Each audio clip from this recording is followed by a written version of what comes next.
gudiyada nabadgelyada degmooyinka macalin Haruun iyo gacan libaac ayaa maayirka caasimadda Hargeysa mudane Cabdiraxmaan Caadi Solteeko oo kala qayb galay xaflado ay isku yimaadeen maamulka gudiyadaasi ugu horeyn maamulka gacan libaac iyo xubno kamid ah gudiyada nabadgelyada degmada gacan libaac ayaa ka waayay waramay halka ay wax u marayaan iyagoo gudoomiyaha degmada gacan libaac uu hoosta ka xariiqay wax ka qabashada dhalinyarada ee degmada gacan libaac waxaan awshan saaka u qabanay waa gudi nabadgelyo ahaan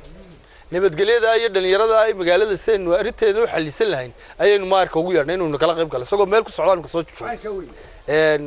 sanadku uu dhamaaday waxaan idin sheegayaa gudoomiye adiguna waxaan doonaynaa warbixinta sanadka buug baan kugu soo gudbinaynaa gudiyada nabadgelyada qaybtooda way soo gudbiyeen wixii tala waan iska leeymaneynaa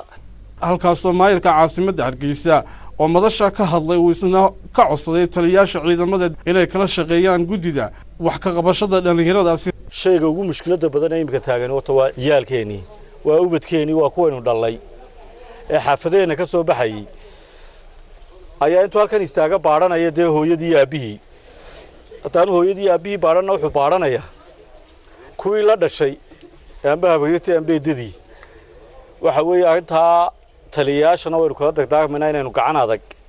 ku wada qabanno marka la geeyo gacadag iyo la geeyay muxuu ahaa ceelaf weyn iyo meel ayna geeynayn imika waa si fiican bay u biigsanayaan kuwa halkaana waa la keeni doonaa waa la dhaafin doonaa gibil iyo waxa la geyn doonaa saylac mid kala dheer aqalada koonayaasha aqal wadba cidi kaysata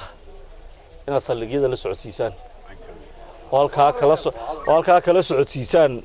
taliyayaasha dhanka kale gudiyada nabadgelyada degmada macalin Haruun oo ah degmooyinkii dhawaan ku soo biiray degmooyinka magaalada Hargeysa ayaa kaga hormaray degmooyinka kale dhanka cashuuraha waxaanay agab kala duwan oo lagu talagalay darbijiifka ay gudoonsiiyeen wasaaradda shaqada iyo arrimaha bulshada Maax Cabdilaahi Cabdi TV qaranka Hargeysa.